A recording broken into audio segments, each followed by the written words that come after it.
জীবনে যত অপরাধ করেন খবরদার কোনোদিন নামাজ ছেড়ে দিবেন না, কারণ একটা মানুষের মৃত্যুর টাইমে নামাজের কথা সবচেয়ে বেশি মনে পড়ে।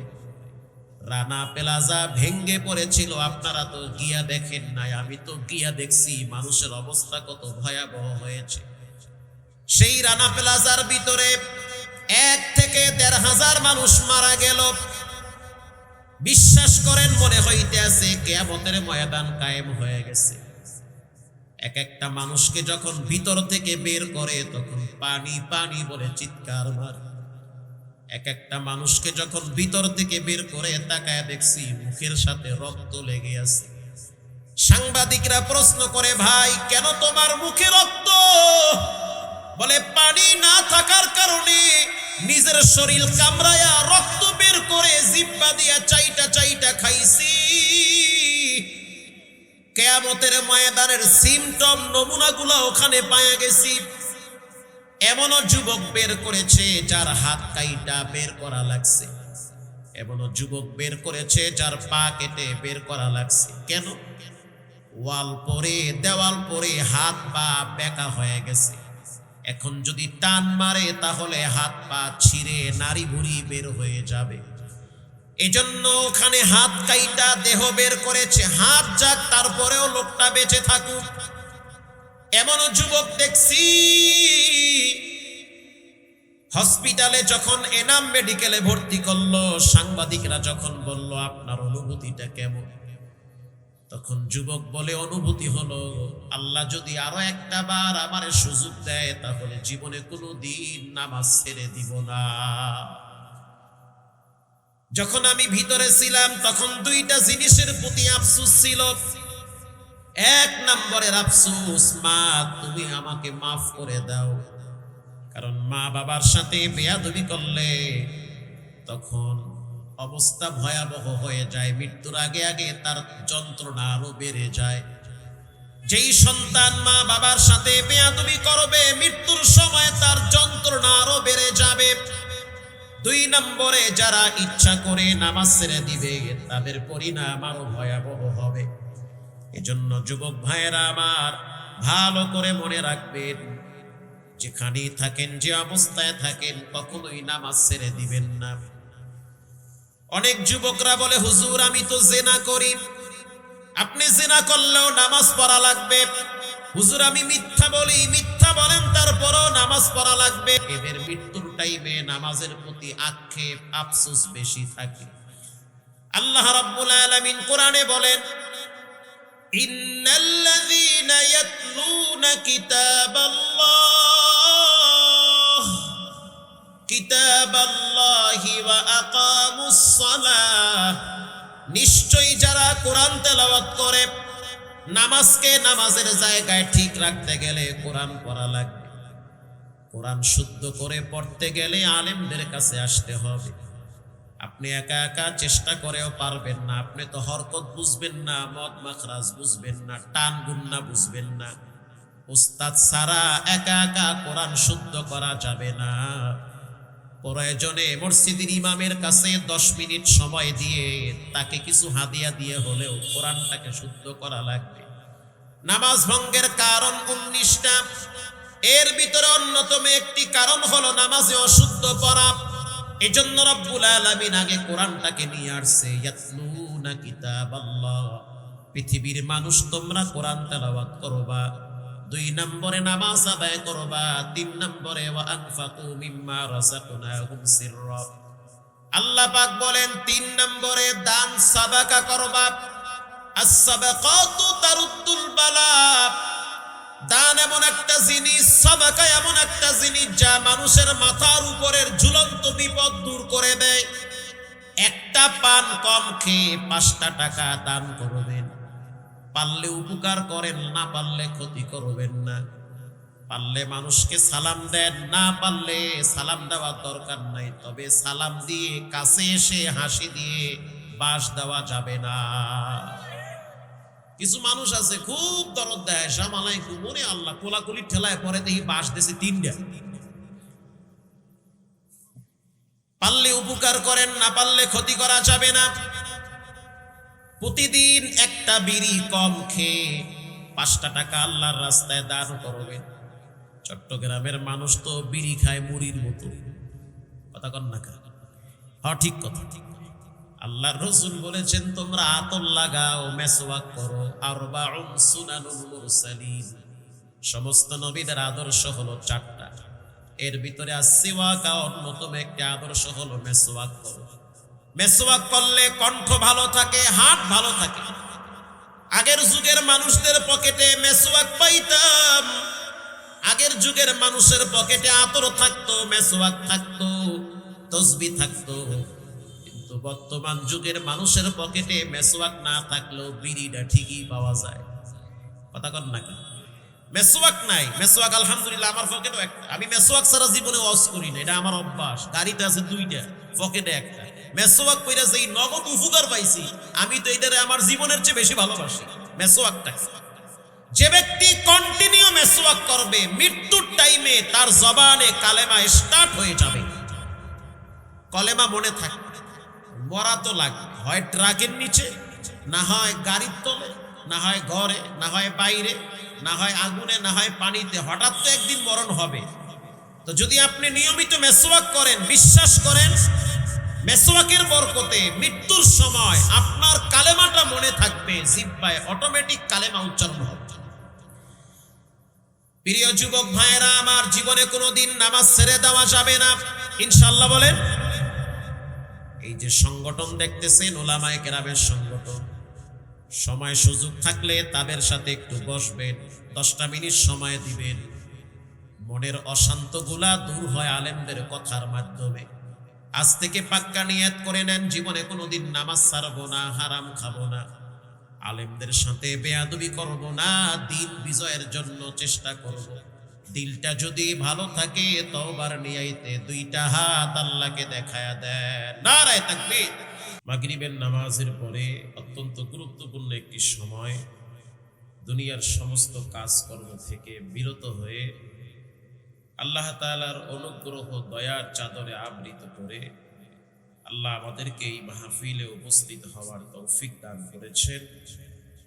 এই জন্য ঈমানের আওয়াজকে বড় করে আবেগ ভরা কণ্ঠে দিল থেকে কালেমাতুশ শুকর আদায় করি, আলহামদুলিল্লাহ। দুরূদ ও সালাম বর্ষণ হোক সাইয়্যিদুল মুরসালিন, ইমামুল মুরসালিন, রাহমাতুল লিল আলামিন, সৈয়দুল কাউনাইন, ফখরুল হুদায়া, শাহে মদিনা, মানবতার মুক্তির দূত, সর্বকালের সর্বশ্রেষ্ঠ মহামানব, যাকে আল্লাহ তাআলা হাউজে কাউসার উপহার দিয়েছেন, যার সুপারিশ ব্যতীত কোনো মানুষ জান্নাতে যেতে পারবে না, এমন একজন মহানবী, শ্রেষ্ঠ নবী, দামি নবীর উম্মত হওয়ার সৌভাগ্য আল্লাহ আমাদেরকে দান করেছেন। এজন্য সকলেই সংক্ষিপ্তভাবে দিল থেকে দুরূদ শরীফ পড়ি, সাল্লাল্লাহু আলাইহি ওয়াসাল্লাম। সর্বোপরি শুকর যে আল্লাহ তাআলা আমাদেরকে এখনো জীবিত রেখেছেন, আমরা এখনো বেঁচে আছি। বেঁচে থাকাটা অনেক বড় এক নিয়ামত। নবী করিম সাল্লাল্লাহু আলাইহি ওয়াসাল্লাম বলেন, ওয়া হায়াতাকা ক্বাবলা মাউতিক, তোমাদের মৃত্যু আসার আগে তোমরা তোমাদের হায়াতকে মূল্যায়ন করো। যে কোনো টাইমে মানুষের জীবনে মরণ নামের এক চূড়ান্ত সিদ্ধান্ত তার জীবনে চলে আসবে। মৃত্যুর মুখোমুখি তাকে হতে হবে, মৃত্যুর স্বাদ গ্রহণ করতে হবে। মৃত্যু এমন এক রোগ, এমন এক অসুস্থতা, যার চিকিৎসা পৃথিবীতে আবিষ্কার হয় নাই। প্রতিদিন যেই হারে মানুষ মৃত্যুবরণ করে, প্রতিদিন যে সমস্ত মানুষ পৃথিবী থেকে বিদায় হচ্ছে, আল্লাহ তাআলা আমাদেরকে তাদের থেকে এখনো পর্যন্ত আলাদা করে সুস্থতার সহিত দ্বীনের নিসবতে ছোট্ট হায়াতের জিন্দেগির আজকের রাত্রটার কিছু সময়কে ভালো একটি পরিবেশে দ্বীনি মজমায় কোরআন সুন্নাহ ভিত্তিক 2-4টা কথা আমলের নিয়াইতে শ্রবণ করার জন্য মাগরিবের নামাজের পরে আজকের এই প্যান্ডেলে আসা ও বসার তৌফিক দান করেছেন। এজন্য দিল থেকে পুনর্বার সেই মহান রব্বে করিমের দরবারে শুকরগুজার করি, আলহামদুলিল্লাহ। সম্মানিত হাজিরিন, আমি আপনাদের সামনে সংক্ষিপ্তভাবে তিনটি বিষয়ের উপরে কথা বলব। একেবারেই সংক্ষিপ্তভাবে আমি আপনাদের সামনে তিনটি বিষয়ের উপরে আলোচনা করব। এজন্য আমি সূরা ফাতির থেকে একটি আয়াত তেলাওয়াত করেছি। পৃথিবীর ভিতরে সবচেয়ে শ্রেষ্ঠ গ্রন্থের নাম হলো কোরআন, যা মানব জীবনের সবচেয়ে বেশি প্রয়োজনীয়। একজন মুমিন মুসলমানের জীবন সংবিধান হিসাবে আল্লাহ পাক কোরআনকে নাজিল করেছেন।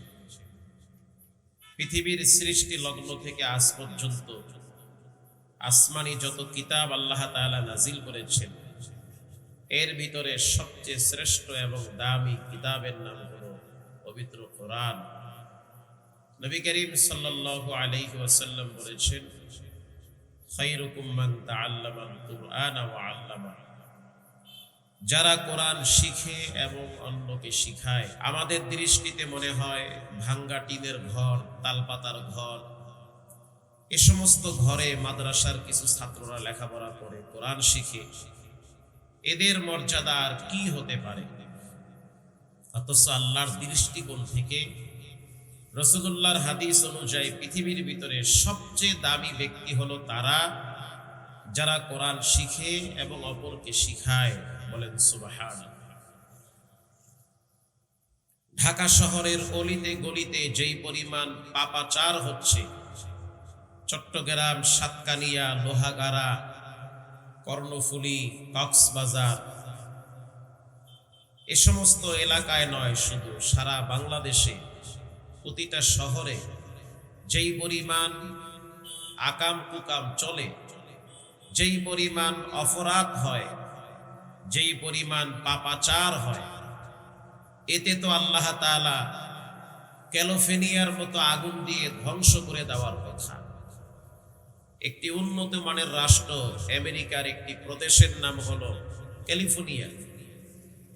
এই দেশে আল্লাহ তাআলা এমন ভাবে আগুনের তীব্রতা বাড়িয়ে দিয়েছে, 12 মিনিটে 153 কিলোমিটার এলাকাকে আগুনে পুড়ে তছনছ করে দিয়েছে। অদ্যবধি পর্যন্ত, আজ পর্যন্ত, এখন পর্যন্ত সেই দেশে আগুন জ্বলতেছে।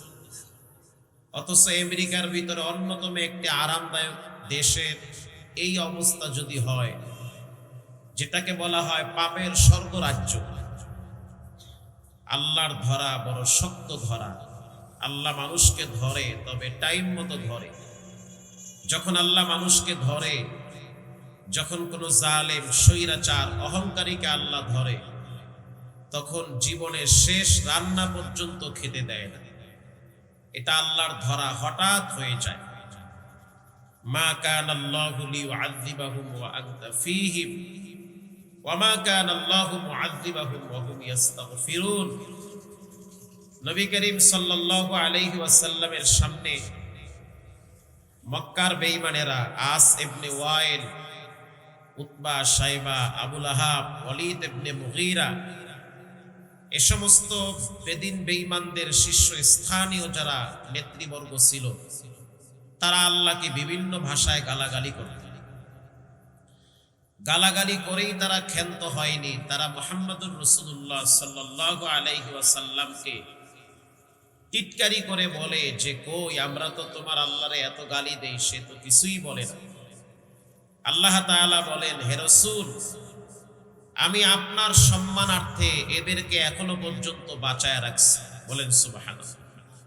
যে জমিনে আপনি আছেন, ওখানে আমি কেমনে আযাব গজব দেই? আমি তো সেই আল্লাহ, যে আল্লাহ কওমে আদকে ধ্বংস করেছি, কওমে লূতকে জমিন উল্টায়া দিছে। আমি তো সেই রব, যেই রব বনি ইসরাইলের ঘরে ঘরে রক্তের গজব দিয়েছি, ব্যাঙের গজব দিয়েছি, উকুনের গজব দিয়েছি, অতিবৃষ্টি দেওয়ার কারণে পুরা পৃথিবী প্লাবিত করেছি। আমি তো সেই রব, যেই রব বৃষ্টির সাথে আগুনের বৃষ্টি বর্ষণ করেছি। আমি তো সেই রব। আমি তো এদেরকে ধরব, টাইম মতো ধরব। আপনি আসেন বিদায় আপনার সম্মানার্থে এদেরকে আমি এখনো ইজ্জতের চাদর দিয়ে ঢাইকা রাখছি। রাসূলুল্লাহ তখন কান্দা শুরু করলেন, আল্লাহ, আমি যখন দুনিয়া থেকে বিদায় হব তখন আমার উম্মতের কি অবস্থা হবে? এখন না হয় আমি বেঁচে আছি, আমি যখন থাকবো না, আমার ওফাত যখন হবে, তখন আমার উম্মতেরা তো পাপাচারে লিপ্ত হবে। জেনা, ব্যভিচার, হারাম সম্পর্ক, মিথ্যা, সুদ, ঘুষ, চুগলখড়ি, নানান রকমের পাপ করবে। ইচ্ছায় অনিচ্ছায় তারা পাপের জগতে ডুবে থাকবে। ঘরে ঘরে পাপ চলবে। রাত্র ৩টা ৪টা পর্যন্ত বেডরুমের ভিতরে নাফরমানি চলবে। বাবা এক রুমে অপরাধ করে, মেয়ে আর এক রুমে, স্ত্রী আর এক রুমে, প্রতিটা ঘর ম্যাক্সিমাম পাপের স্বর্গরাজ্য হয়ে গেছে। তখন তো আপনি এদের উপরে আযাব দিবেন, শাস্তি দিবেন, এদেরকে আপনি মাটির সাথে ধসায়া দিবেন, এদের চেহারাগুলো আপনি শুকর বানায়া দিবেন, এদের চেহারা বিকৃত করবেন। তখন আল্লাহ তাআলা বলেন, ওয়ামা কানা আল্লাহু মুআযযিবাহুম ওয়া হুম ইস্তাগফিরুন। যদি আপনার উম্মতদের বিবেক বুদ্ধি থাকে, ন্যূনতম যদি জ্ঞান থাকে, তারা পাপ করার পরে যদি তওবা করে, ইস্তিগফার করে, আমার কাছে গোপনে ক্ষমা চায়, আমি আল্লাহ তাদেরকে আরো কিছুদিন দুনিয়াতে বাঁচায় রাখবো। সুবহানাল্লাহ বলেন। তাহলে এখন বেঁচে থাকার জন্য মূল সম্বল হলো আল্লাহর কাছে তওবা করা। আল্লাহ আপনাকে এখনো ইজ্জতের সহিত বাঁচায় রাখবে, তবে শর্ত গোপনে আল্লাহর কাছে তওবা করতে হবে। আর এই তওবা করার মাধ্যম হলো কোরআন। বলেন, তওবা করার মাধ্যম কি? কোরআন। বর্তমান বাংলাদেশের ভিতরে যেই পরিমাণ পাপাচার হচ্ছে, যেই পরিমাণ অপরাধ চলতেছে, এগুলো তো আরো আগে এই দেশ ধ্বংস হয়ে যাওয়ার কথা। কিন্তু ঢাকা শহর বলেন, চট্টগ্রাম শহর বলেন, লোহাগাড়া বলেন, অলিতে গলিতে কিছু মাদ্রাসা আছে, দ্বীনি প্রতিষ্ঠান আছে। রাত্র 2টায় 3টায় 4টায় তারা আল্লাহর কোরআন নিয়ে নামাজে দাঁড়িয়ে যায়। রাত্র 4টার সময় তারা কোরআন তেলাওয়াতে মগ্ন থাকে। আর কিছু নাফরমানরা ফজরের নামাজ না পড়ে রিল্যাক্সে দিব্যি আরামে দিন পার করে দেয়, রাত পার করে দেয়। আল্লাহ তাআলা এ সমস্ত কোরআনওয়ালাদের কারণে এখনো পর্যন্ত আমাদের মতো পাপী বান্দাদেরকে বাঁচায় রাখছে। কথা ঠিক না বেঠিক? এখনো আল্লাহ ইজ্জতের সহিত আমাকে বাঁচায় রাখছে। এজন্য রব্বুল আলামিন বলেন, ইন্নাল্লাযীনা ইয়াতলুনা কিতাবাল্লাহি ওয়া আকামুস সালাহ ওয়া আনফাকু মিম্মা রাযাকনাহুম সিররা ওয়া আলানিয়াতান ইয়ারজুনা তিজারাতান লান তাবুর। যে ব্যক্তি 3টা কাজ করবে, রব্বুল আলামিন তার জন্য কল্যাণের দরওয়াজা খুলে দিবে। যে ব্যক্তি 3টা আমল করবে, 3টা ইবাদতের পাবন্দি করবে, আল্লাহ তাআলা তার জন্য পরকালের স্বাচ্ছন্দ্যে থাকার মতো জান্নাতের গেট খুলে দিবে। পৃথিবীর ভিতরে সবচেয়ে শ্রেষ্ঠ কিতাবের নাম হলো কোরআন। যেই কোরআনের মাধ্যমে অসভ্য মানুষগুলোকে সভ্যতার দ্বার প্রান্তে পৌঁছায়া দেয়, যেই কোরআনের মাধ্যমে একটা খারাপ সমাজকে ভালো বানানো যায়, কোরআনের মাধ্যমে ব্যক্তি জীবন সংশোধন করা যায়, পারিবারিক জীবন সংশোধন করা যায়, কোরআনের মাধ্যমে রাষ্ট্রীয় জীবনও সংশোধন করা যায়। এই দেশ অনেকভাবে শাসন হয়েছে, কখনো ভাবির মাধ্যমে, কখনো চাচার মাধ্যমে, কখনো দাদার মাধ্যমে। এই দেশ প্রকৃত শাসন হয় নাই, বরং শোষণ হয়েছে, জুলুম হয়েছে, নির্যাতন হয়েছে। সব দলের শাসন দেখা শেষ, এবার আমরা কোরআনের শাসন দেখতে চাই। আসতে বলবেন না, জোরে বলেন। সব দেখা শেষ, এবার চাই এদেশের পার্লামেন্ট থেকে কোরআনের আওয়াজ বের হোক। কোরআনের একটি আইন যদি সমাজে প্রতিষ্ঠিত হয়, 1000 কোটি টাকার মালিক দরজা খুলে শুয়ে থাকবে, চোরের ক্ষমতা নাই তার ঘরে হাত দেওয়ার। কোরআনের একটি আইন যদি পার্লামেন্টে পাশ করা হয়, তাহলে ঘরে ঘরে পরকিয়া বন্ধ হয়ে যাবে। 3 বাচ্চার মা বাচ্চা ফালায়া বিয়া শাদী ছাড়া আর একজনের লাগে সংসার বন্ধ হয়ে যাবে। যেই পুরুষ বিবাহ করার পরে আর এক বিবাহিত নারীর সাথে পরকিয়ায় লিপ্ত হয়, আল্লাহর আইন তাকে মাটির ভিতরে গেড়ে পাথর মেরে হত্যা করে দাও। একটা আইন যদি সমাজে প্রতিষ্ঠিত হয়, বিশ্বাস করেন এই সমাজে জিনা ব্যভিচার হারাম সম্পর্ক থাকবে না। আল্লাহর রাসূল বলেন, পৃথিবীর মানুষ শুনে নাও, কিয়ামতের ময়দানে 7 শ্রেণীর মানুষ আরশে আজিমের নিচে ছায়া পাবে। এর ভিতরে অন্যতম ওই শ্রেণীর মানুষ যারা আল্লাহর কোরআন অনুযায়ী দেশ পরিচালনা করত, ন্যায় নীতি ইনসাফের সহিত যারা পার্লামেন্ট, গণভবন, বঙ্গভবন, সচিবালয় চালাইত। ইনসাফওয়ালা বাদশা, ন্যায় পরোয়ান বাদশা, দিনদার বাদশা কিয়ামতের দিন আল্লাহর আরশের নিচে ছায়া পাবে।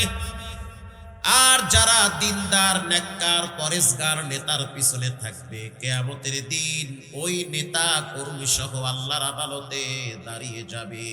সুবহানাল্লাহ বলে, ইয়াউমা নাদউ কুল্লা উনাসিম বিইমামিহিম। কিয়ামতের দিন কর্মীদেরকে নেতা সহ ডাকা হবে। লোহাগাড়ার মুসলমানেরা, যুবক শুনে নেন, এমন নেতাকে জীবন আদর্শ হিসাবে গ্রহণ করবেন না যেই নেতা নামাজ পড়ে না, কোরআনের আইন মানতে চায় না, আল্লাহর বিধানের প্রতি যার অ্যালার্জি আছে, এমন হারামখোর নেতার পিছনে থাকা যাবে না। যেই নেতা ইসলাম চায়, কোরআন চায়, যেই নেতা বলবে জমিন যার, আইন চলবে তার, যেই নেতা বলবে ইনিল হুকমু ইল্লা লিল্লাহ, যেই নেতা বলবে সৃষ্টি যার, আইন চলবে তার, আমরা তার পাশে থাকতে চাই। অতএব যেই নেতা বলবে লেনিন কার্লমার্ক্সের আদর্শে দেশ চলবে, যেই নেতা বলবে সমস্ত ক্ষমতার উৎসাহ জনগণ, এমন ধান্দাবাজ নেতার পিছনে দ্বিতীয়বার আমরা হাত রাখতে চাই না। সমস্ত ক্ষমতার উৎসাহ জনগণ না আল্লাহ? আরো জোরে বলেন কে? সমস্ত ক্ষমতার উৎসাহ একমাত্র আল্লাহ। আল্লাহুস সামাদ। পৃথিবীর সব মানুষ আল্লাহর কাছে ঠেকা, পৃথিবীর সবাই আল্লাহর কাছে ধরা, এমনকি সমস্ত নবীরা রবের কাছে ধরা, সমস্ত নবীরা আল্লাহর কাছে ঠেকা, সমস্ত নবীরা রবের দরবারে তওবা করেছে। একমাত্র আল্লাহ বেনিয়াজ, বেমুখাফিকি, তিনি পৃথিবীর কারো কাছে ঠেকা না, আমরা সবাই তার কাছে ঠেকা। হুয়াল আউয়ালু ওয়াল আখিরু ওয়াল যাহিরু ওয়াল বাতিন ওয়া হুয়া বিকুল্লি শাইইন আলীম।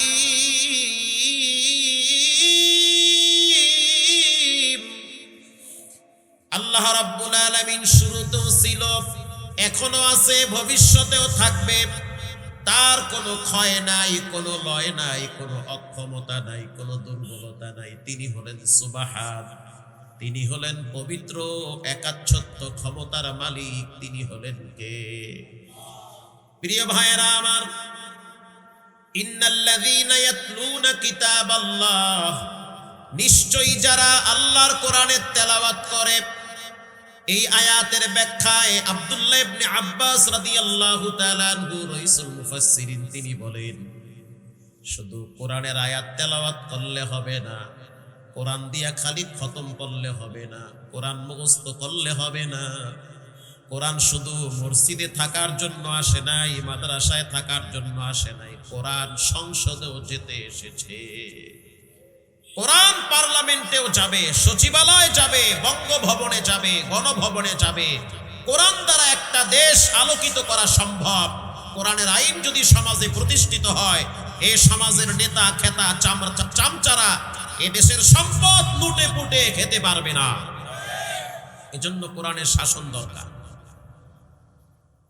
যেই সমাজের মানুষ আল্লাহকে ভয় করে, যেই সমাজের নেতা নেত্রী এমপি মন্ত্রীরা যদি আল্লাহরে ভয় করে, ওই সমাজের চিত্রটা পাল্টে যাবে।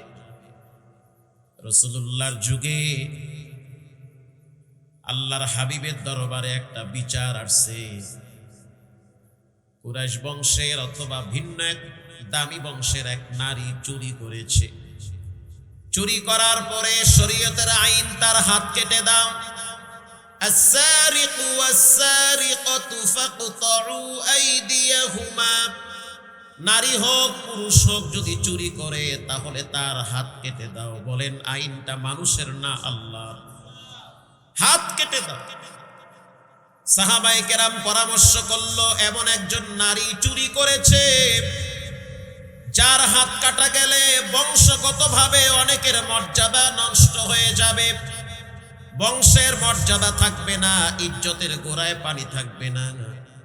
অতএব রাসূলুল্লাহ রে দেখো কেউ সুপারিশ করে এই হাত কাটা বিচারকে মওকুফ করা যায় কিনা, এই শাস্তিকে মাফ করা যায় কিনা। আল্লাহর নবীর দরবারে রাসূলুল্লাহর পালক নাতি উসামা বিন যায়েদ রাদিয়াল্লাহু তাআলা আনহু নবীর দরবারে গেল। ওগো আল্লাহর হাবিব, আপনার দরবারে একটা সুপারিশ নিয়ে আসছি। একজন নারী চুরি করেছে, তার হাত কাটার বিচারটা মওকুফ করা যায় কিনা। আল্লাহর নবীর চেহারা লাল হয়ে গেছে, রাসূলুল্লাহর চেহারা মলিন হয়ে গেছে। আল্লাহর নবী ঠেক দিয়া বসা ছিল, তিনি শক্ত হয়ে মাজায় ভর দিয়ে বসেছে। ওয়াল্লাযী নাফসি বিয়াদিহি লাউ ফাতিমাতু বিনতি মুহাম্মদ। পৃথিবীর মানুষ শুনে নাও, যেই রবের হাতে আমার জীবন, যেই রবের হাতে আমার মরণ, সেই রবের কসম করে বললাম, আমার মেয়ে ফাতেমা যদি চুরি করে আমি মুহাম্মদ তার হাতটাও কেটে দিব। আল্লাহু আকবার। যদি আমার মেয়ে ফাতেমাও চুরি করে তারপরেও তার হাত কেটে দিব। এরকম একটা আইন যদি এই দেশে প্রতিষ্ঠিত থাকতো, কোনো ব্যবসায়ীরা টেনশনে ঘরে ঘুমানো লাগতো না। আল্লাহ রাব্বুল আলামিন কোরআনের ভিন্ন এক আয়াতে বলেন, وَنُنَزِّلُ مِنَ الْقُرْآنِ مَا هُوَ شِفَاءٌ وَرَحْمَةٌ لِّلْمُؤْمِنِينَ। আল্লাহ রাব্বুল আলামিন বলেন, কোরআন হলো ঔষধ, কোরআন হলো বাতি। যেই ঘরে কোরআন থাকবে, যার ব্যক্তি জীবনে কোরআন থাকবে, সামাজিক জীবনে কোরআন থাকবে, অর্থনৈতিক জীবনে কোরআন থাকবে, তার জীবনকে হেদায়েতের নূরে আলোকিত করে দিবেন কে? আল্লাহু আকবার বলেন। প্রিয় ভাইরা আমার, এজন্য নিজে কোরআন শিখেন, বাচ্চাদেরকে শিখান। দ্বীনি ইলম শিক্ষা করা প্রতিটা নরনারীর জন্য আল্লাহ ফরজ করে দিয়েছেন।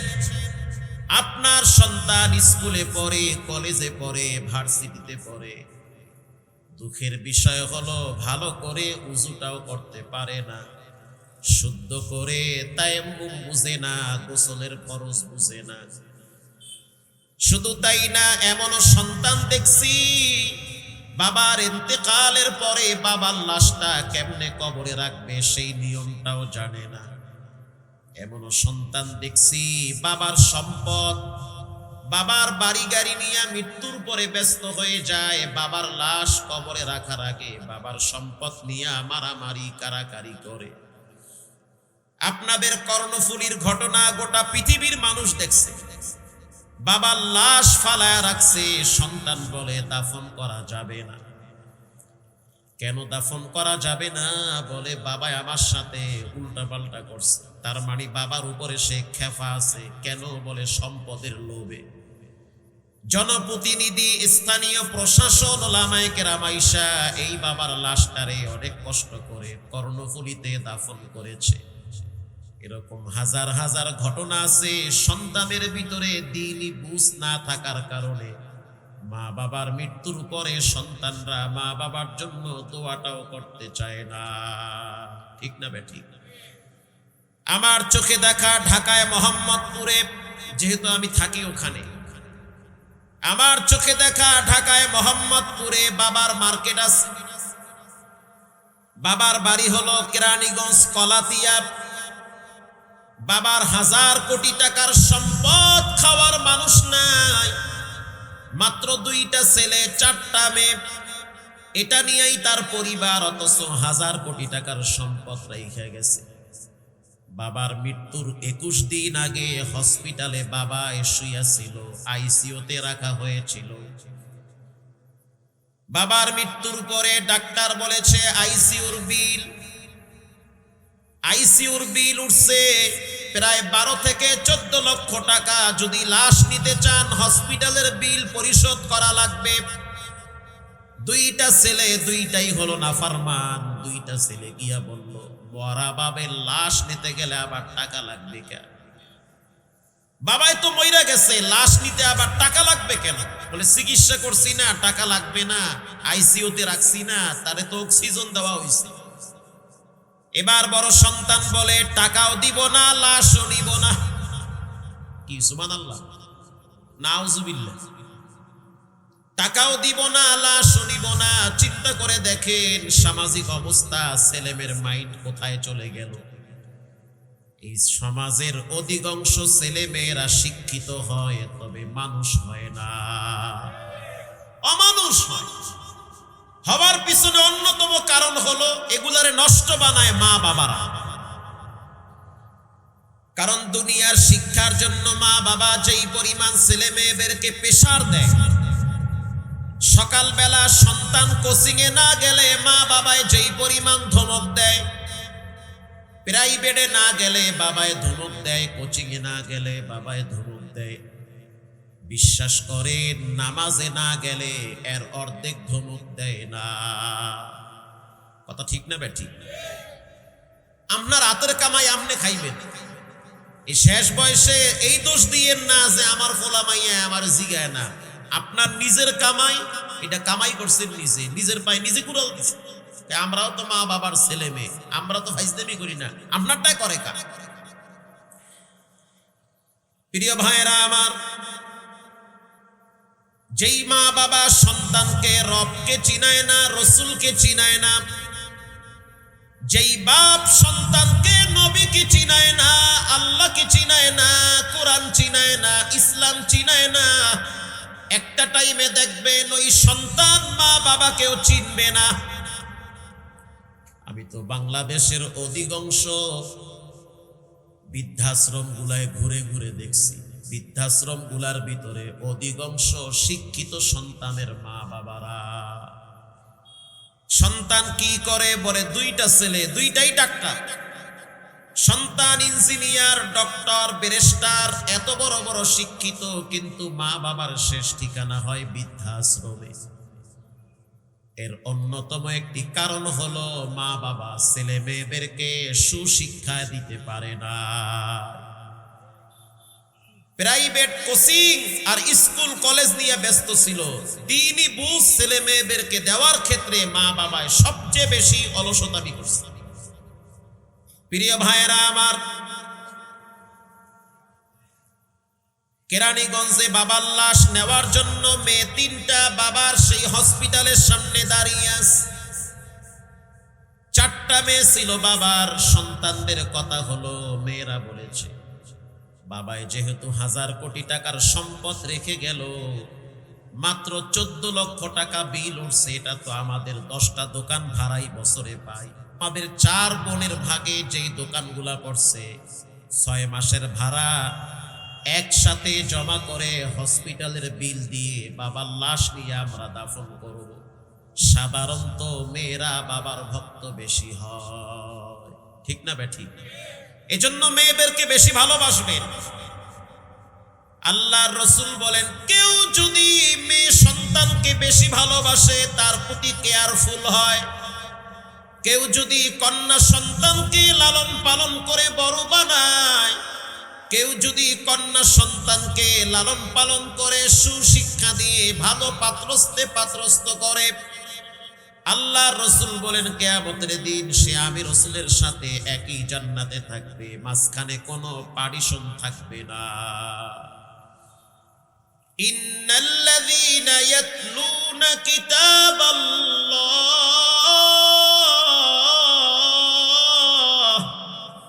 নিশ্চয়ই যারা কোরআন তেলাওয়াত করে তাদের জন্য জান্নাতের গেট খুলে দিবেন কে? হাদিসে আসছে আল্লাহর রাসূল বলেন, কোন মানুষ যদি প্রতিদিন ঘুমাবার আগে সূরা মুলক তেলাওয়াত করে, তাবারাকাল্লাযী বিয়াদিহিল মুলক ওয়া হুয়া আলা কুল্লি শাইইন কাদির। আল্লাহর রাসূল বলেন, কেউ যদি ঘুমাবার আগে সূরা মুলক তেলাওয়াত করে, এই সূরাটা কবরের ভিতরে তারে আলো দিয়ে কবরে আরামে রাখবে। কবরের বাতি হলো সূরা মুলক। সুবহানাল্লাহ। কবরের বাতি সূরা মুলক তেলাওয়াত করবেন। হাদিসে আসছে কিয়ামতের ময়দানে সূরা মুলক বান্দাকে নিরাপত্তা দিয়া জান্নাতের সামনে দাঁড়ায়া থাকবে আর রবের সাথে সুপারিশ করার জন্য কথা বলবে। আর কোন ব্যক্তি যদি প্রতিদিন ঘুমাবার আগে সূরা তাকাসুর তেলাওয়াত করে, আল্লাহর রাসূল বলেন 1000 আয়াত তেলাওয়াত করার নেকি তার আমলনামায় জমা হবে। এগুলাই হলো পরকালের পুঁজি, কবরের বাতি, নিজের ব্যক্তিগত আমল, ছোট ছোট সূরা, এগুলাই হলো জান্নাতে যাওয়ার উসিলা। প্রিয় ভাইরা আমার, হাদিস শরীফে আসছে যখন কোন মানুষ জিহ্বা লড়াইয়া সূরা ইখলাস 10 বার পড়ে, গত কয়েক বছর না কয়েক মাস আগে অক্টোবরের দিকে আমি আর মুফতি আরিফ বিন হাবিব সাহেব দুইজনে একটা হাউজিং এর ভিতরে ঢুকছি দেখার জন্য। হাউজিং মধু সিটির ভিতরে গিয়া দেখলাম বিশাল বড় বড় বিল্ডিং, 7 তলা 10 তলা 11 তলা, উপরের দিকে চাইলে টুপি গুল্লা যায়, এত বড় বড় বিল্ডিং, চোখ ধাঁধানো বিল্ডিং। মানুষ বলতে তো সবার ভিতরে লোভ আছে, কার মনে না চায় একটা বিল্ডিং বানাই? কেউ যদি কয় আমার মনে চায় না, এর মন হইছে পাথর, এর মনে কিছুই চায় না। প্রিয় ভাইরা আমার, এবার যখন আমি বললাম ভাই এত চমৎকার বিল্ডিং, যদি মৃত্যুর আগে একটা বানাইতে পারতাম চমৎকার হইতো, জীবনযাত্রা অনেক সুন্দর হয়ে যেত। সে বলল ভাই যখন দুনিয়ার কোনো লোভ লালসা ভিতরে চলে আসবে আশাই তো স্বাভাবিক, সাথে সাথে সূরা ইখলাস 10 বার পড়বেন। আল্লাহর রাসূল বলেন 10 বার যদি সূরা ইখলাস পড়া হয়, পড়ার সাথে সাথে জান্নাতে একটা বিল্ডিং তৈরি হয়ে যায়। সুবহানাল্লাহ, জোরে বলেন। সূরা ইখলাস 10 বার পড়বেন। বড় লোকের বাড়ি গাড়ি বিল্ডিং দেখে আফসোস করবেন না, যখন খারাপ লাগবে সূরা ইখলাস 10 বার পড়বেন। দুনিয়ার বিল্ডিং এর টেম্পার দুর্বল, এক সময় বিল্ডিংও থাকবে না, বিল্ডিং এর নিচে মাটিও থাকবে না। এই যে আমেরিকার বড় বড় বিল্ডিং পুইরা ছাই বানায় মাটিতে ফেলায় রাখছে আল্লাহ। তুরস্কে শত শত বিল্ডিং কে এক ধাক্কায় মাটির সাথে মিশায়া দিয়েছে। ইন্দোনেশিয়ায় পানির আঘাতে এক ধাক্কায় 5 লক্ষ মানুষকে আল্লাহ পানিতে ভাসায়া দিছে।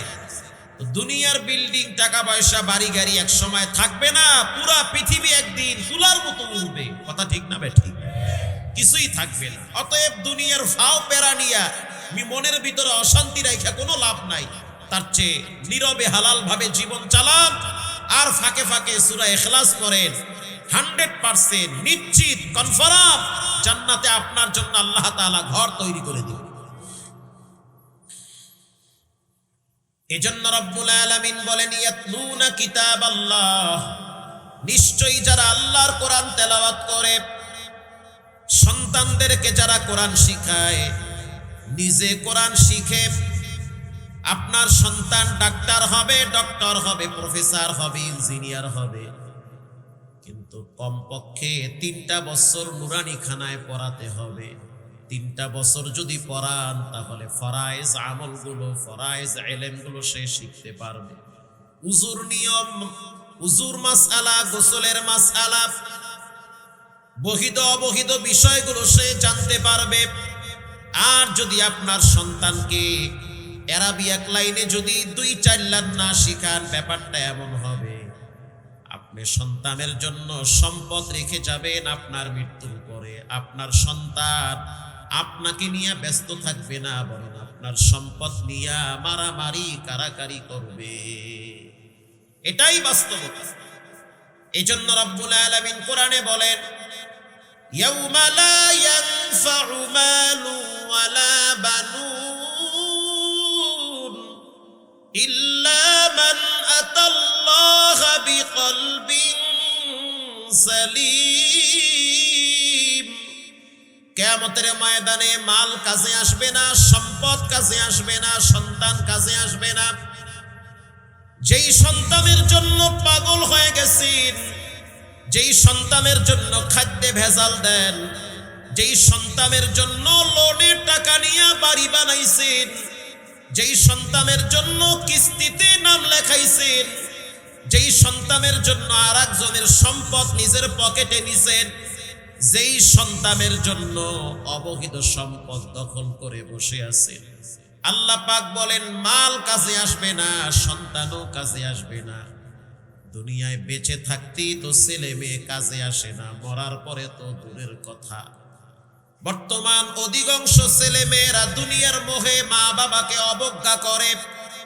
অধিকাংশ ফ্যামিলির ভিতরে নেশাখোর সন্তান ঢুকে গিয়েছে, ঠিক না বেঠিক? 10টা সন্তান থাকলে 2-1টা কোনো না কোনো ভাবে নেশার সাথে জড়িত হয়ে যায়। 5টা ছেলে থাকলে নসিব ভালো হইলে তো আলহামদুলিল্লাহ, খারাপ হইলে একটা যদি নেশাখোর হয় পুরা ফ্যামিলিটা তছনছ হয়ে যায়। এজন্য একটি স্লোগান হয়, দেশ বাঁচাও সমাজ বাঁচাও। আচ্ছা আপনারা বলেন, এই যে গত সপ্তাহে কক্সবাজারে একটা মেয়ে গণধর্ষণের শিকার হইল,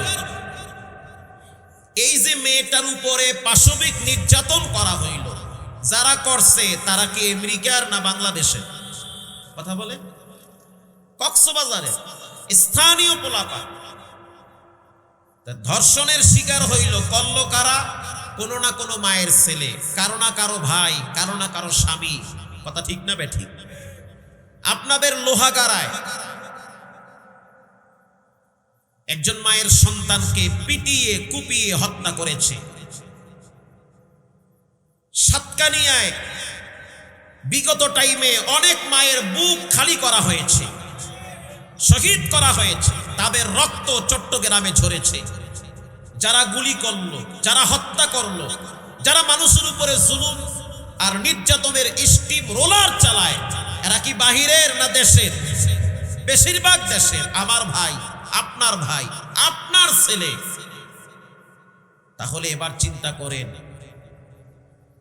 দেশ এবং সমাজ যদি বাঁচাতে চান, 2টার উপরে আপনাকে কথা বলতে হবে। প্রথম হলো আপনার সন্তানকে বখাটে যুবক থেকে বাঁচাতে হবে, আপনার ছেলেকে মাদক থেকে বাঁচাতে হবে, আপনার ছেলেকে খারাপ আড্ডাখানার থেকে বাঁচাতে হবে, আপনার ছেলেকে খারাপ সংগঠন থেকে বাঁচাতে হবে।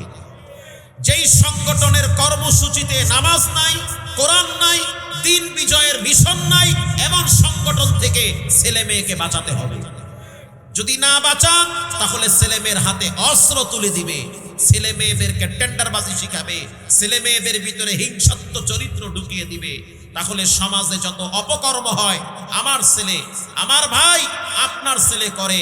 এই ছেলে মেয়েদেরকে বাঁচাতে হলে বাপ তার ছেলেকে বাঁচাবে, মা তার মেয়েকে বাঁচাবে।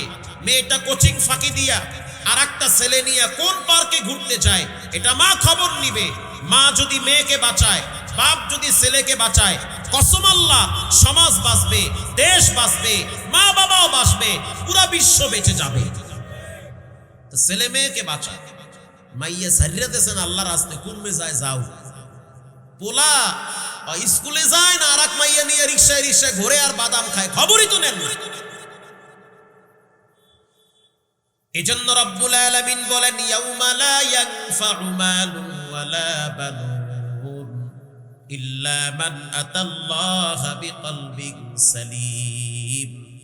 কিয়ামতের ময়দানে মাল কাজে আসবে না, সন্তান কাজে আসবে না, ইল্লা মান আতাল্লাহা বিকলবিন সালিম, একমাত্র পবিত্র আত্মা কাছে আসবে।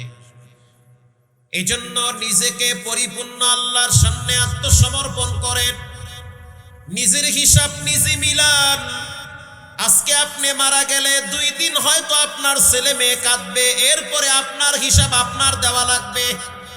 কষ্ট করে যেই সম্পদ কামাবেন হিসাব আপনার দেওয়া লাগবে, আর ভোগ করবে আপনার ছেলে মেয়ে। আল্লাহ পাক বলেন ইল্লা মান আতাল্লাহা বিকলবিন সালিম, একমাত্র পবিত্র আত্মা, রোগ মুক্ত আত্মা কাছে আসবে। আল্লাহু আকবার। এজন্য রব্বুল আলামিন বলেন যারা 3টা কর্মসূচি হাতে নিবে, 1 নম্বরে যারা নিয়মিত কোরআন তেলাওয়াত করবে। বর্তমান বাইতুল্লাহ শরীফের একজন পাওয়ারফুল ইমাম, প্রভাবশালী ইমাম, যার তেলাওয়াত শুনলে মানুষের ঘুম হারাম হয়ে যায়। বাইতুল্লাহর ভিতরে সবচেয়ে কম বয়সী ইমাম, একবার যিনি জিহাদের পক্ষে বক্তব্য দিতে গিয়ে চাকরি হারাইছে, পরবর্তীতে আবার তাকে বাইতুল্লাহে নিয়োগ দেওয়া হয়েছে, যার নাম হলো শায়েখ ইয়াসিন বুসারি, যার তেলাওয়াত শুনলে মানুষের দিল জুড়িয়ে যায়। গত রমজানে উমরায় দেখছি সাংবাদিক তাকে প্রশ্ন করল, শায়েখ এত সম্মান এত যশ খেতেই বাইতুল্লাহর মতো ইমাম হয়েছেন, এটার পিছনে কারণ কি? তিনি সহজে 2টা উত্তর দিল। প্রথম বলল, আল্লাহর ঘরের ইমাম হওয়ার যোগ্যতার বলে হওয়া যায় না, এটা আমার মা বাবার দোয়া। 2 নম্বরে আল্লাহর কোরআনের বরকত। নিয়মিত কোরআন তেলাওয়াত করি, যেখানেই থাকি, ঘরে থাকি আর বাহিরে থাকি, সময় পাইলেই 2-4টা আয়াত পড়ি। এজন্য দেখবেন বাইতুল্লাহর ইমামদের সবার তেলাওয়াত নকল হয়, তার তেলাওয়াত কেউ নকল করতে পারে না। যখন তিনি তেলাওয়াত করে তখন মনে হয় সবে মাত্র কোরআন নাজিল হইতেছে, এত চমৎকার তার তেলাওয়াত। আমি তো নিজের চোখে দেখছি, সে যেই রাস্তা দিয়ে হাঁটে, সিকিউরিটি গার্ড, এই রাস্তা দিয়ে চলার সময় আরবের বাচ্চারা ধুলাবালুগুলা বুকে লাগায়। কেন লাগাও? বলে আল্লাহর কোরআন হাইটা গেছে এই জন্য বুকে লাগাই। তাহলে বুঝেন কোরআন মানুষকে কোথায় নিয়ে যায়। এই জামার কাপড়টার তেমন দাম নাই, মাত্র 600 টাকা গজ। এটা দিয়ে যদি আমি রাস্তায় ফালায় রাখি, মানুষ ঘরে নিয়ে সাইকেলের চাকা মুছবে। কিন্তু এই কাপড়টা নয়, এর চেয়ে কম দামি কাপড়, পলিস্টার কাপড় দিয়ে যদি আল্লাহর কোরআনের একটা জামা বানায় দেই, রাস্তায় ফালায় রাখলে মানুষ ঘরে নিয়ে বুকে লাগাবে, চুমা খাবে। এই কাঠটার তেমন কোনো মূল্য নাই, মানুষ কখনো কখনো পায়ে লাগায়, টি টেবিল হিসেবে ব্যবহার করে। এই কাঠটা নাই, এর চেয়ে কম দামি কাঠ দিয়া যদি কোরআনের একটা রেহাল বানায় দেওয়া হয়, ওটা রাস্তায় পড়ে থাকলে হিন্দুর সন্তানও সম্মানে পা লাগাবে না, ওটা উঠায়া মুসলমানের বাচ্চা বুকে লাগাবে, চুমা খাবে। এর অন্যতম একটি কারণ হলো কোরআন যেই জায়গায় লাগে ওই জায়গাটার মূল্য সম্মান বাড়ায় দেয় কে? এজন্য এত কিছু চিন্তা করবেন না। আমি তো ঢাকায় সিটিতে জুমা পড়াই, মতিঝিলে। বর্তমান সময় দেখতে পাইতেছি মাদ্রাসা গুলায় ধনী মানুষের বাচ্চাদেরকে ভর্তি করায় দেওয়ার জন্য হিরিক পড়ে গেছে। সচিবের ছেলে মাদ্রাসায় দিছে, র্যাবের অফিসারের ছেলে মাদ্রাসায়। আশ্চর্য বিষয়, মন্ত্রীর ছেলে 3টাই কোরআনের হাফেজ। কেন দিলেন? বলে দুনিয়ার রং ঢং বুঝা ফেলাইছে। একটু বয়স হয়ে গেলে ছেলে মেয়েরা শিক্ষিত হওয়ার পরে মা বাবাকে মূল্যায়ন করে না, বরং বেয়াদবি করে। এজন্য চিন্তা করে দেখলাম অনেক গরিব মানুষের সন্তান তাদের মা বাবার সাথে উত্তম ব্যবহার করে। এটা কোথা থেকে পাইলো? শুধুমাত্র আল্লাহর কোরআন থেকে শিক্ষা গ্রহণ করেছে। আল্লাহ বলেন ইয়াতলুনা কিতাবাল্লাহ, যারা কোরআন তেলাওয়াত করবে, ওয়া আকামুস সালাহ, 2 নম্বরে যারা সালাত আদায় করবে। নামাজের ব্যাপারে অনেক জ্ঞানী গুণী মানুষের অলসতামি আছে। পৃথিবীর ভিতরে শ্রেষ্ঠতম একটি আমলের নাম হলো নামাজ। একটা মানুষ যখন মৃত্যুবরণ করে, তার লাশ যখন কবরে রেখে দেওয়া হয়, কবরে রাখার পর আপনাদের দিকের নিয়ম কেমন আমি জানি না, তবে আমগো দেশে দেখছি চেহারাটারে কেবলার দিকে ঘুরাইয়া দেয়। আপনাদের দেশে কই ঘুরায়? কেবলায়। চেহারাটারে কেবলার দিকে ফিরায় কেন দেওয়া হয়? এই জন্য দেওয়া হয় যে তুমি মরার আগে চেহারাটা কেবলার দিকে ফিরাইছো, মৃত্যুবরণ করার আগে তোমার চেহারাটা বাইতুল্লাহর দিকে ফিরে সিজদা দিয়েছো, মরার পরেও চেহারা বাইতুল্লাহর দিকে ঘুরাও। মরার আগে যদি চেহারাটা কিবলার দিকে না ফিরান, মরার পরে চেহারা কিবলায় ফিরায় লাভ নাই। কথা কন না, লাভ আছে? কিসের লাভ? মরার পরে ফেরেশতারা বাটাম ফাটা দিবে। মৃত্যুবরণ করার আগেই চেহারাটা কিবলার দিকে ফিরান। আর কবরে যখন লাশ দাফন করে যার যার মতো বাড়িতে যাবে। কবর একটা ভয়ঙ্কর জায়গা। রাসূল বলেছেন কারো জন্য জান্নাতের বাগান অথবা কারো জন্য জাহান্নামের গর্ত।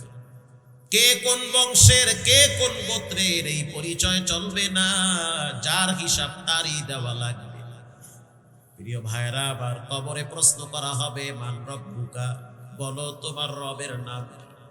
উত্তর দিতে হবে রব্বি আল্লাহ, আমার রব একজন। জোরে বলেন তিনি হলেন কে? প্রত্যেকটা জিনিসের প্র্যাকটিস ছাড়া বাস্তবতা হয় না, প্র্যাকটিস ছাড়া কোনো জিনিসের সফলতা আসে না।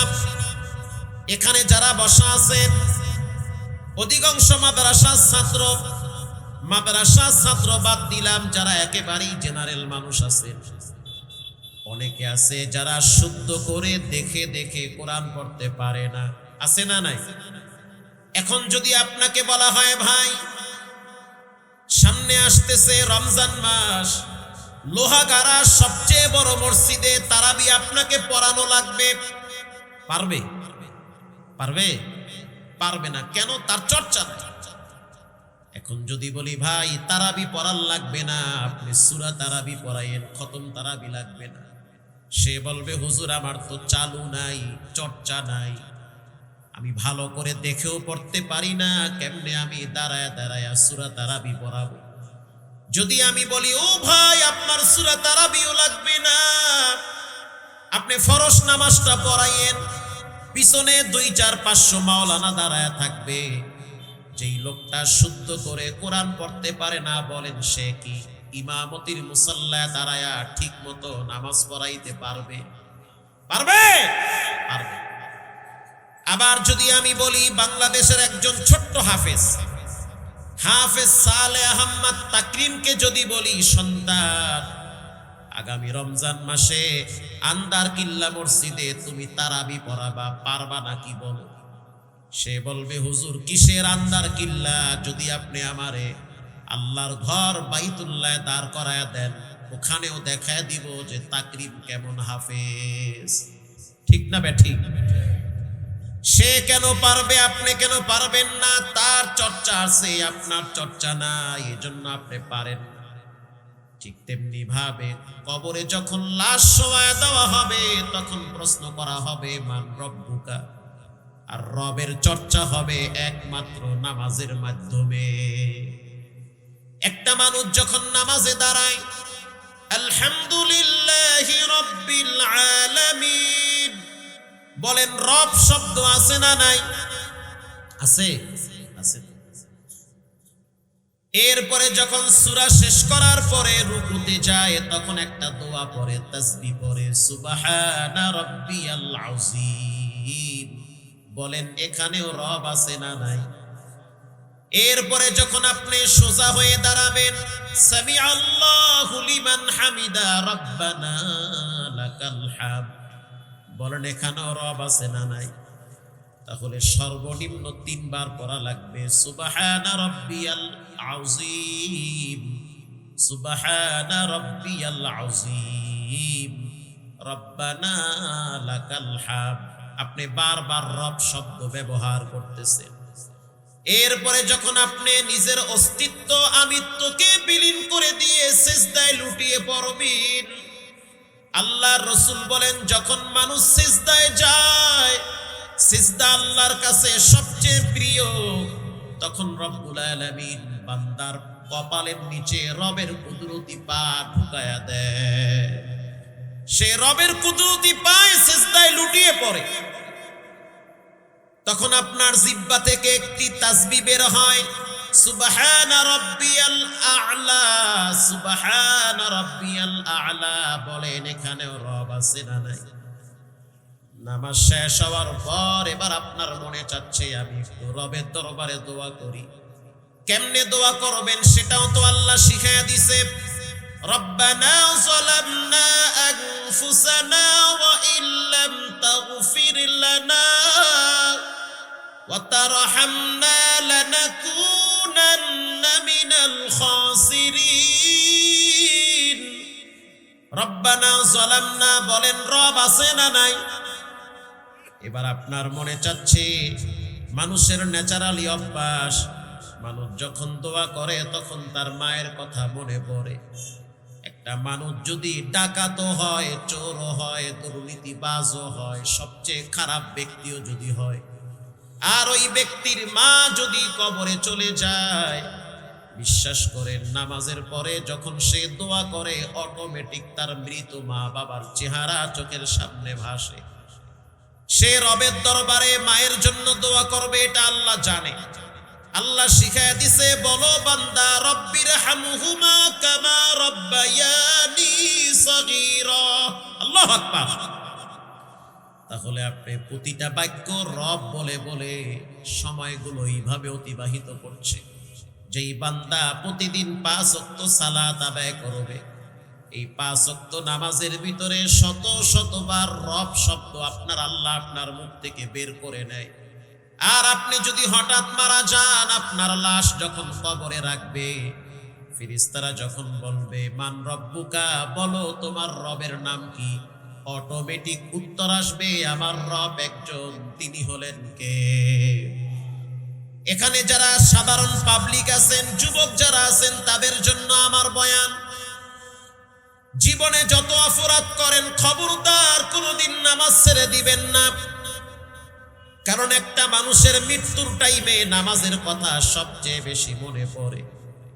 রানা প্লাজা ভেঙ্গে পড়েছিল, আপনারা তো গিয়া দেখেন নাই, আমি তো গিয়া দেখছি মানুষের অবস্থা কত ভয়াবহ হয়েছে।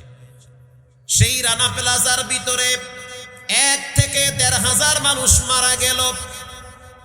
বিশ্বাস করেন মনে হইতে আছে কিয়ামতের ময়দান কায়েম হয়ে গেছে। এক একটা মানুষকে যখন ভিতর থেকে বের করে তখন পানি পানি বলে চিৎকার মারে। এক একটা মানুষকে যখন ভিতর থেকে বের করে তাকায় দেখছি মুখের সাথে রক্ত লেগে আছে। সাংবাদিকরা প্রশ্ন করে, ভাই কেন তোমার মুখে রক্ত? বলে পানি না থাকার কারণে নিজের শরীর কামড়ায়া রক্ত বের করে জিহ্বা দিয়া চাইটা চাইটা খাইছি। কিয়ামতের ময়দানের সিমটম নমুনাগুলো ওখানে পাওয়া গেছি। এমনও যুবক বের করেছে যার হাত কাইটা বের করা লাগছে, এমনও যুবক বের করেছে যার পা কেটে বের করা লাগছে। কেন? ওয়াল পরে দেওয়াল পরে হাত পা বেঁকা হয়ে গেছে। এখন যদি টান মারে তাহলে হাত পা ছিঁড়ে নাড়ি ভুড়ি বের হয়ে যাবে। এজন্য ওখানে হাত কাইটা দেহ বের করেছে। হাত যাক, তারপরেও লোকটা বেঁচে থাকুক। এমনও যুবক দেখছি হসপিটালে যখন এনাম মেডিকেলে ভর্তি করলো, সাংবাদিকরা যখন বলল আপনার অনুভূতিটা কেমন, তখন যুবক বলে অনুভূতি হলো আল্লাহ যদি আরো একটা বার আমার সুযোগ দেয় তাহলে জীবনে কোনো দিন নামাজ ছেড়ে দিব না। যখন আমি ভিতরে ছিলাম তখন 2টা জিনিসের প্রতি আফসোস ছিল। 1 নম্বরের আফসোস, মা তুমি আমাকে মাফ করে দাও। কারণ মা বাবার সাথে বেয়াদবি করলে তখন অবস্থা ভয়াবহ হয়ে যায়। মৃত্যুর আগে আগে তার যন্ত্রণা আরো বেড়ে যায়। যেই সন্তান মা বাবার সাথে বেয়াদবি করবে মৃত্যুর সময় তার যন্ত্রণা আরো বেড়ে যাবে। 2 নম্বরে যারা ইচ্ছা করে নামাজ ছেড়ে দিবে তাদের পরিণাম আরো ভয়াবহ হবে। এজন্য যুবক ভাইয়েরা আমার ভালো করে মনে রাখবেন, যেখানেই থাকেন যে অবস্থায় থাকেন কখনোই নামাজ ছেড়ে দিবেন না। অনেক যুবকরা বলে হুজুর আমি তো জিনা করি। আপনি জিনা করলেও নামাজ পড়া লাগবে। হুজুর আমি মিথ্যা বলি, মিথ্যা বলেন তারপরও নামাজ পড়া লাগবে। এদের মৃত্যুর টাইমে নামাজের প্রতি আক্ষেপ আফসোস বেশি থাকে। আল্লাহ রাব্বুল আলামিন কোরআনে বলেন, ইন্নাল্লাযীনা ইয়াতলুনা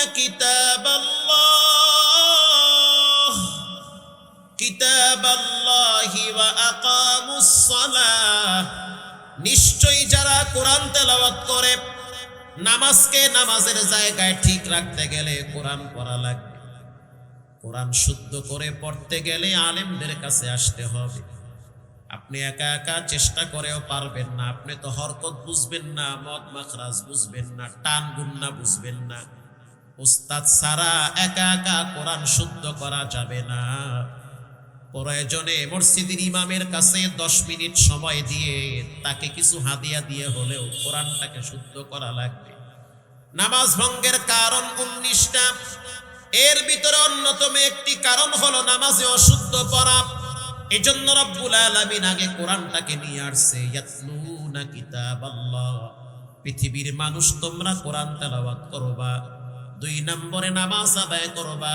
3 নম্বরে ওয়া আনফাকু মিম্মা রাযাকনাহুম সিররা। আল্লাহ পাক বলেন 3 নম্বরে দান সাদাকা করবা। আস-সাদাকাতু তারুদ্দুল বালা।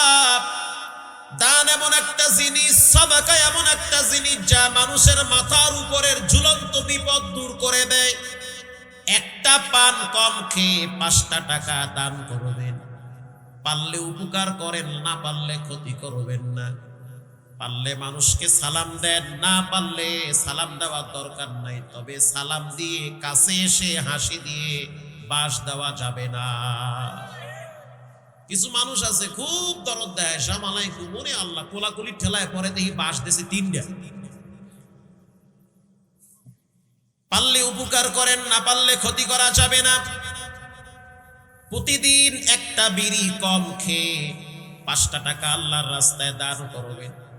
চট্টগ্রামের মানুষ তো বিড়ি খায় মুড়ির মতো, কথা কন না? হ্যাঁ, ঠিক কথা। আল্লাহর রাসূল বলেছেন তোমরা আতর লাগাও, মেসওয়াক করো। আরবাউন সুনানুল মুরসালিন, সমস্ত নবীদের আদর্শ হলো 4টা। এর ভিতরে আসিওয়াক অন্যতম একটি আদর্শ হলো মেসওয়াক করো। মেসওয়াক করলে কণ্ঠ ভালো থাকে, হাত ভালো থাকে। আগের যুগের মানুষদের পকেটে মেসওয়াক পাইতাম। আগের যুগের মানুষের পকেটে আতর থাকতো, মেসওয়াক থাকতো, তসবিহ থাকতো। কিন্তু বর্তমান যুগের মানুষের পকেটে মেসওয়াক না থাকলেও বিড়িটা ঠিকই পাওয়া যায়, কথা কন না? মেসওয়াক নাই। মেসওয়াক আলহামদুলিল্লাহ আমার পকেটেও একটা। আমি মেসওয়াক ছাড়া জীবনে ওয়াজ করি না, এটা আমার অভ্যাস। গাড়িতে আছে 2টা, পকেটে একটা। মেসওয়াক কইরা যেই নগদ উপকার পাইছি, আমি তো এটারে আমার জীবনের চেয়ে বেশি ভালোবাসি মেসওয়াকটা। যে ব্যক্তি কন্টিনিউ মেসওয়াক করবে, মৃত্যুর টাইমে তার জবানে কালেমা স্টার্ট হয়ে যাবে। কলেমা মনে থাকবে। মরা তো লাগবে, হয় ট্রাকের নিচে, না হয় গাড়ির তলে, না হয় ঘরে, না হয় বাইরে, না হয় আগুনে, না হয় পানিতে। হঠাৎ তো একদিন মরণ হবে। তো যদি আপনি নিয়মিত মেসওয়াক করেন, বিশ্বাস করেন মেসওয়াকের বরকতে মৃত্যুর সময় আপনার কালেমাটা মনে থাকবে, জিহ্বায় অটোমেটিক কালেমা উচ্চারণ হবে। প্রিয় যুবক ভাইয়েরা আমার, জীবনে কোনোদিন নামাজ ছেড়ে দেওয়া যাবে না, ইনশাআল্লাহ বলেন। এই যে সংগঠন দেখতেছেন, ওলামায়ে কেরামের সংগঠন, সময় সুযোগ থাকলে তাদের সাথে একটু বসবেন, 10টা মিনিট সময় দিবেন। মনের অশান্তগুলা দূর হয় আলেমদের কথার মাধ্যমে। আজ থেকে পাক্কা নিয়ত করে নেন, জীবনে কোনোদিন নামাজ ছাড়বো না, হারাম খাবো না, আলেমদের সাথে বেয়াদবি করব না, দিন বিজয়ের জন্য চেষ্টা করব। দিলটা যদি ভালো থাকে তওবার নিয়াইতে 2টা হাত আল্লাহকে দেখায়া দেন। নারায়ে তাকবীর। আল্লাহ আপনি এই হাতগুলা বাইতুল্লাহ জীবনে একবার কবুল করেন, আমিন বলেন। আম্মা আমার গলা বসা ভাই, তেলাওয়াত করুন, ক্ষমা করে দেন। হাত নামাজ, নামাজ পড়বেন তো ইনশাআল্লাহ? ইনশাআল্লাহ। আল্লাহ আপনাদেরকে যথাযথভাবে নামাজ আদায় করার তৌফিক দান করুন। আরো জোরে বলেন।